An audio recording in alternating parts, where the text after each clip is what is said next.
ஒரு உறவு சொல்லுது, ஏன் தங்கம் மனுஷர்களை பார்த்துட்டு மனுஷராக உனக்கு தெரியலையா? ஏன் பேசக்கூட மாட்டேங்கிற? என்ன தங்கம் அப்படின்னா, பேசணுமா? எதுக்கு? ஏய் உனக்கு பாசம்னா என்னான்டே இல்லையா, இப்படி பேசவே மாட்டேங்கிற அப்படின்னு சொன்னால், பாசம்னா என்னது?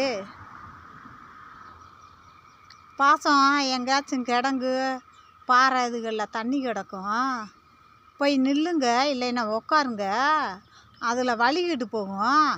அப்போ பார்த்தீங்கன்னா நின்று வலிக்கிட்டு போகும்ல, அப்போ பாசம்னா என்னாடு தெரியும் அப்படின்ட்டு அந்த உறவு சொல்லுது. ஏய் இப்படிலாம் சொல்கிறியா? உனக்கு ஒரு மனச்சாட்சி இல்லையா? மனச்சாட்சியா அப்படின்னா என்னது? அப்படி வேற ஒன்று இருக்கா?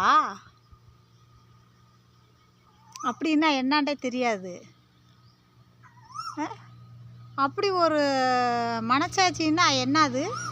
அப்படி அதெல்லாம் வேறு உலகத்தில் இருக்கா அப்படின்னு நான் மனச்சாட்சியாவது மண்ணாங்கட்டி ஆகுது, விதியில் சொன்னது மாதிரி மனச்சாட்சியாவது மண்ணாங்கட்டி அப்படின்னு அந்த உறவு சொல்லுதாங்க.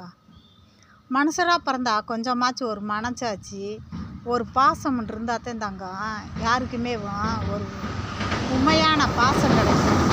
அந்த பாசமே வலிக்கிட்டு போகுதுன்னா எப்படி தாங்க உண்மையாக இருக்க முடியும்?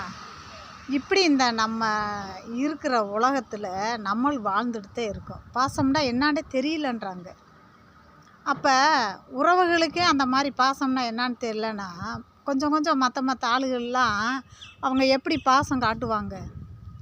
தெரியாது. பாசம்னா வேஷம் காமிச்சிட்டு போவாங்க.